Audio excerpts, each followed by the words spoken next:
സർക്യൂട്ടിൻ്റെ problem തന്നിട്ടുണ്ട്. In figure steady state condition is reached with 100 volt DC source. At t equal to 0, the switch K is suddenly opened. Find the expression of current through the inductor after t equal to half second.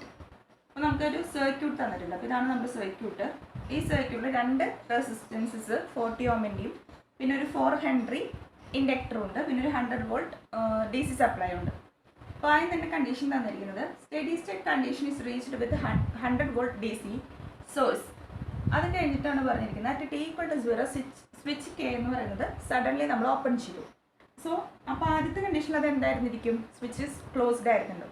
So switch close ചെയ്യുമ്പോൾ എന്താണ്, ഈ 100 volt supply ചെയ്യുന്ന current ഇത് സ്വിച്ചിൽ കൂടെ കയറി ഈ junction എത്തുമ്പോൾ രണ്ടായി ഡിവൈഡ് ചെയ്യും, അല്ല രണ്ട് ബ്രാഞ്ചിൽ കൂടെ ഫ്ലോ ചെയ്യും. സോ നമുക്ക് ആ ടൈമിലാണ് നമുക്ക് സ്റ്റഡി സ്റ്റേറ്റ് കണ്ടീഷൻ റീച്ച് ചെയ്യാനാണ് ക്വസ്റ്റ്യനിൽ പറഞ്ഞിരിക്കുന്നത്. അപ്പോൾ നമുക്ക് ആ സ്റ്റഡി സ്റ്റേറ്റ് കറണ്ട് കണ്ടുപിടിക്കാം.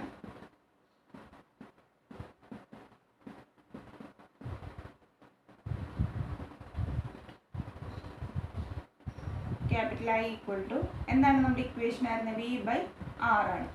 സോ വിയുടെ സ്ഥാനത്ത് 100 കൊടുക്കുക. ഇനി റെസിസ്റ്റൻസിൻ്റെ കാര്യത്തിൽ ശ്രദ്ധിക്കാം. ഇവിടെ രണ്ട് റെസിസ്റ്റൻസ് പാരലൽ ആയിട്ടാണ് കണക്ട് ചെയ്തിരിക്കുന്നത്. അതും രണ്ടും ഈക്വൽ വാല്യൂ ആണ് 40 ഓം. സോ നമ്മുടെ ടോട്ടൽ റെസിസ്റ്റൻസ് അപ്പോൾ എത്രയും 40 ഓം പാരലൽ 40 ഓം. രണ്ട് സെയിം റെസിസ്റ്റൻസസ് പാരലൽ ആയി കഴിഞ്ഞ് കഴിഞ്ഞാൽ അതിൻ്റെ ഇഫക്റ്റീവ് റെസിസ്റ്റൻസ് എന്ന് പറയുന്നത് അതിൻ്റെ ആ വാല്യൂവിൻ്റെ ഹാഫ് ആയിരിക്കും. അതായത് രണ്ട് 40 ഓം പാരലൽ ആയി കഴിഞ്ഞാൽ നമുക്ക് ടോട്ടൽ റെസിസ്റ്റൻസ് എത്രയാവും? 20 ഓം ആവും, അല്ലേ? 40യുടെ ഹാഫ് ആവും. അപ്പോൾ 100/20 അതായത് 5 ആംപിയർ എന്ന് കിട്ടും. നമുക്ക് സ്റ്റഡി സ്റ്റേറ്റ് കറണ്ട് കിട്ടി. ഇനി നെക്സ്റ്റ് പറഞ്ഞിരിക്കുന്നത് at t equal to 0 switch K is suddenly open. അപ്പോൾ ഞാൻ ഈ സ്വിച്ചിനെ സഡൻലി ഓപ്പൺ ചെയ്തു. സോ ഈ സ്വിച്ച് സഡൻലി ഓപ്പൺ ചെയ്തു എന്ന് വിചാരിക്കാം. ആദ്യത്തെ കണ്ടീഷനിൽ ക്ലോസ്ഡ് ആയിരുന്നു, ഇപ്പോൾ ഓപ്പൺ ചെയ്തു. ഓപ്പൺ ചെയ്യുമ്പോൾ എന്താ പ്രത്യേകത? ആദ്യം ഈ ഇൻഡക്ടറിൽ കൂടെ കറണ്ട് ഫ്ലോ ചെയ്യുമ്പോൾ അതിൽ കുറച്ച് എനർജി സ്റ്റോർ ചെയ്തിട്ടുണ്ടാവും. സോ ആ സ്റ്റോർ ചെയ്ത എനർജീനെ ഡിസ്ചാർജ് ചെയ്യണം. പിന്നെ ഓപ്പൺ ആയതുകൊണ്ട് തന്നെ ഈ 100 വോൾട്ട് ഈ എലമെൻറ്റ്സ് ആയിട്ട് ഒരു കണക്ഷനും ഉണ്ടാവില്ല, അല്ലേ? ഇവിടെ സ്വിച്ച് ഓപ്പൺ ആണെന്നുണ്ടെങ്കിൽ പിന്നെ ഈ 40 ഓമിനും ഈ 40 ഓം തമ്മിൽ അതും ഈ സോഴ്സും തമ്മിൽ യാതൊരുവിധ കണക്ഷനും ഉണ്ടാവില്ല.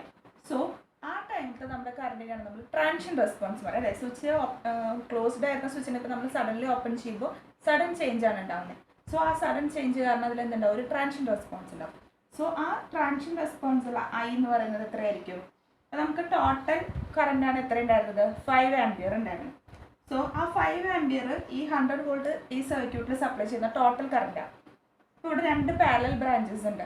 സോ ടോട്ടൽ കറണ്ട് എന്തായാലും ഒരു സ്പ്ലിറ്റ് ആവുന്നുണ്ട്. ഇനി രണ്ട് റെസിസ്റ്റൻസസും ഈക്വൽ ആയതുകൊണ്ട് തന്നെ ടോട്ടൽ കറണ്ട് എത്രയായിട്ടാവും സ്പ്ലിറ്റ് ചെയ്യുന്നുണ്ടാവുക? ഹാഫ് ആയിട്ടാവും, അല്ലെങ്കിൽ ഈക്വൽ എമൗണ്ടിലാണ് സ്പ്ലിറ്റ് ചെയ്യുക, അല്ലേ? നമുക്കിപ്പോൾ ഒരു കറണ്ട് വരുന്നു, രണ്ട് റെസിസ്റ്റൻസസ് പാരലൽ ആയിട്ടുണ്ട്. ഇവിടെ നിന്ന് ഞാനൊരു 5 ആംപിയർ വരുന്നുണ്ടെങ്കിൽ ഈ റെസിസ്റ്ററിൽ കൂടെ ഇതിൻ്റെ വാല്യൂ എന്തോ ആയിക്കോട്ടെ, ഇപ്പോൾ ഞാൻ 2 ഓമും 2 ഓമാണെന്ന് വിചാരിക്കാം. ഈ രണ്ട് റെസിസ്റ്ററിൽ കൂടിയും 2.5 ആംപിയർ, അതായത് 5 ആംപിയറിൻ്റെ ഹാഫ് ആയിരിക്കും ഫ്ലോ ചെയ്യുന്നുണ്ടാവുക. അതായത് ഈ ജംഗ്ഷൻ എത്തുമ്പോൾ രണ്ടായി സ്പ്ലിറ്റായി, രണ്ടും ഈക്വൽ റെസിസ്റ്റൻസ് ആയതുകൊണ്ട് തന്നെ കറണ്ട് ഡിവിഷൻ റൂൾ അപ്ലൈ ചെയ്യുമ്പോൾ നിങ്ങൾക്ക് വേണമെങ്കിൽ ഡൗട്ട് ഉണ്ടെങ്കിൽ കറണ്ട് ഡിവിഷൻ റൂൾ അപ്ലൈ ചെയ്ത് നോക്കാം. അപ്പോഴും നിങ്ങൾക്ക് കിട്ടുക 5ൻ്റെ ഹാഫ് ആയിരിക്കും. സോ ഈക്വൽ എമൗണ്ട് ആയിട്ട് സ്പ്ലിറ്റ് ആവും, 2.5ഉം 2.5ഉം. ഇനി വീണ്ടും ഈ ജംഗ്ഷൻ എത്തുമ്പോൾ ഈ രണ്ട് കറൻറ്റും 2.5ഉം 2.5ഉം ആഡ് ചെയ്യും, അല്ലേ? ഈ ജംഗ്ഷൻ എത്തുമ്പോൾ രണ്ടും കൂടെ എഗെയിൻ കോയിൻസൈഡ് ചെയ്യും. സോ ആ രണ്ട് കറണ്ട് എഗെയിൻ ആഡ് ചെയ്തിട്ടാണ് പുറത്തേക്ക് പോകുക. അപ്പോൾ പുറത്തേക്ക് പോകുമ്പോൾ അത് വീണ്ടും 5 ആംപിയർ. സോ ഇൻകമിങ് കറണ്ട് തന്നെയാണ് അവിടെ നിന്ന് ഔട്ട് ഗോയിങ് ആയിട്ട് പോകാം. സോ അതേ കൺസെപ്റ്റാണ് ഇവിടെ. സോ രണ്ട് 40 ഓംസും ഈക്വൽ ആയതുകൊണ്ട് തന്നെ ടോട്ടൽ കറണ്ട് Iയുടെ ഹാഫാണ് ഈ ബ്രാഞ്ചിൽ കൂടെ ഫ്ലോ ചെയ്യുന്നത്. നമുക്ക് ഈ ബ്രാഞ്ചാണ് ഇനി ശ്രദ്ധിക്കേണ്ടത്. കാരണം നമുക്ക് ചോദിച്ചിരിക്കുന്നത് find the expression of current through inductor എന്നാണ്. അപ്പോൾ ഇൻഡക്ടറുള്ള ബ്രാഞ്ച് ഈ ബ്രാഞ്ചാണ്. അപ്പോൾ ഇൻഡക്ടറിൻ്റെ ഉള്ള ബ്രാഞ്ചിൻ്റെ അവിടുത്തെ കറണ്ട് എന്ന് പറയുന്നത് 2.5 ആയി, അല്ലേ? നമ്മുടെ ഇക്വേഷൻ എന്തായിരുന്നു ആയി കാണാനായിട്ട്? V/R ട്രാൻഷൻ കറണ്ട് ആയി കാണാനായിട്ട് V/R into e raise to -R/L into T എന്നാണ്. സോ ആ V/Rൻ്റെ സ്ഥാനത്ത് എത്ര കൊടുത്തു? 2.5 ആയി, അല്ലേ? ഈ 5ൻ്റെ ഹാഫായി, പാരലൽ ആയതുകൊണ്ടാണ്. അപ്പോൾ 2.5 into e raise to -R/L ഉണ്ട്. അപ്പോൾ ആറിൻ്റെ സ്ഥാനത്ത് എത്ര കൊടുക്കണം? ഇനി അതാണ് ശ്രദ്ധിക്കേണ്ടത്. ആറിൻ്റെ സ്ഥാനത്ത് കൊടുക്കേണ്ടത് 40 എടുത്താൽ പോരാ. കാരണം ഇപ്പോൾ 100 വോൾട്ട് നമ്മൾ ഡിസ്കണക്റ്റഡ് ആയി, സ്വിച്ച് ഓപ്പൺ ആയ കാരണം. ബാക്കി കറണ്ട് ഫ്ലോ നടക്കുന്നത് ഈ ഒരു ലൂപ്പിൽ കൂടെയാണ് അല്ലേ, ഈ ഒരു ലൂപ്പാണ്. സോ ഈ 40 ഓമും 4 ഹെൻറി 40 ഓമും സീരീസ് ആയിട്ടുള്ള ലൂപ്പാണ്. സോ ടോട്ടൽ റെസിസ്റ്റൻസ് അപ്പോൾ നമുക്ക് എത്ര വരും? 80 ഓം എന്ന് വരും. അപ്പോൾ 80 ഡിവൈഡഡ് ബൈ 4 ഇൻറ്റു ടി, അതായത് 2.5 e raised to minus 20 t എന്ന് കിട്ടും. ഇതാണ് നമ്മുടെ യൂണിറ്റ് ആംപിയർ. ഇതാണ് നമ്മുടെ ട്രാൻഷൻ കറണ്ടിനുള്ള ഇക്വേഷൻ. ഇനി സോ ഇതാണ് ഇൻഡക്ടറിൽ കൂടെയുള്ള കറണ്ടിനുള്ള എക്സ്പ്രഷൻ. ഇനി അവർ നമ്മളോട് ചോദിച്ചിരിക്കുന്നത് find the expression of current through inductor after T equal to half seconds എന്നാണ്. So after T equal to half second കഴിഞ്ഞാൽ ഐ എന്തായിരിക്കും? ഇൻഡക്ടറിൽ കൂടെയുള്ള current I equal to 2.5 into E raise to minus 20 into 1/2. ടിയുടെ സ്ഥാനത്ത് 1/2 substitute ചെയ്യാം. അതായത് 2.5 into E raise to minus 20, 2 cancel ചെയ്യുമ്പോൾ നമുക്ക് 10 ആവും. So E raise to minus 10 എന്ന് കിട്ടും. ടിക്ക് പകരം നമ്മൾ 1/2 കൊടുത്താൽ സോ അത് ഇ റേസ് ടു മൈനസ് 10 ആവും. കാൽക്കുലേറ്റർ യൂസ് ചെയ്ത് കണ്ടുപിടിക്കുക. 2.5 ഇ അറിയാലോ, ഷിഫ്റ്റ് LN അടിച്ചു കഴിഞ്ഞാൽ ഇ വരും. E raise to minus 10 ans എന്ന് പറയുന്നത്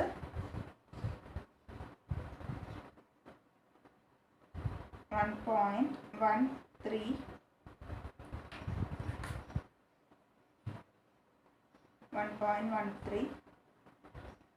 into 10 raise to minus 4 ampere എന്ന് കിട്ടും. അപ്പോൾ after T equal to half second കഴിഞ്ഞ് കഴിഞ്ഞാൽ ഇൻഡക്ടറിലുള്ള കറണ്ട് എന്ന് പറയുന്നത് 1.13 into 10 raise to minus 4 ampere ആണ്. ഇതാണ് ആൻസർ.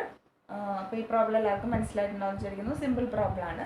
അപ്പോൾ സ്വിച്ച് വെക്കുമ്പോൾ ആകെ ശ്രദ്ധിക്കേണ്ട കാര്യം എപ്പോഴൊക്കെയാണ് സ്റ്റഡി സ്റ്റേറ്റ് കണ്ടീഷൻ, അതായത് സ്വിച്ച് ഓപ്പൺ ആകുമ്പോഴാണോ ക്ലോസ് ആകുമ്പോഴാണോ, പിന്നെ ഏതൊക്കെ റെസിസ്റ്റൻസസ് ആണ് കണക്റ്റഡ് ആവുന്നത്, അത്തരം കാര്യങ്ങളാണ് നമ്മൾ ശ്രദ്ധിക്കേണ്ടത്. പിന്നെ ഇപ്പോൾ ഈ രണ്ടാമത് പറഞ്ഞ പോലെ ഈ രണ്ട് റെസിസ്റ്റൻസും നിങ്ങൾ സീരീസ് RL സർക്യൂട്ട് ആയതുകൊണ്ട് ഈ 40 ഓം മാത്രം എടുത്താൽ മതിയല്ലോ എന്നുള്ള അസംഷൻ എടുക്കരുത്. ട്രാൻഷൻ റെസ്പോൺസ് കാണുന്ന സമയത്ത്, അതായത് സ്വിച്ച് ഓപ്പൺ ആയിരുന്ന ടൈമിൽ ഈ രണ്ട് റെസിസ്റ്റൻസസും സീരീസ് ആണ്. ഇനീഷ്യൽ കണ്ടീഷനിൽ സ്വിച്ച് ക്ലോസ് ചെയ്യുമ്പോൾ മാത്രമാണ് ഈ രണ്ട് റെസിസ്റ്റൻസ് പാരലൽ ആയിരുന്നത്. അതുകൊണ്ടാണ് നമുക്കിവിടെ 5 ആംപ്സ് കിട്ടിയത്. അത് കഴിഞ്ഞിട്ടുള്ള നെക്സ്റ്റ് കണ്ടീഷനിൽ സ്വിച്ച് ഓപ്പൺ ചെയ്യുമ്പോൾ ഇത് രണ്ടും സീരീസ് ആണ്. സോ ഇവിടെ E raise to minus R/L എന്നുള്ള ടേം എടുക്കുമ്പോൾ ആറിൻ്റെ സ്ഥാനത്ത് 80 ഓം കൺസിഡർ ചെയ്യണം. അത്രയും കാര്യങ്ങൾ ശ്രദ്ധിക്കുക. എല്ലാവർക്കും ഈസി ആയിട്ട് ഇത് മനസ്സിലായിട്ടുണ്ടാവുമെന്ന് വിചാരിക്കുന്നു.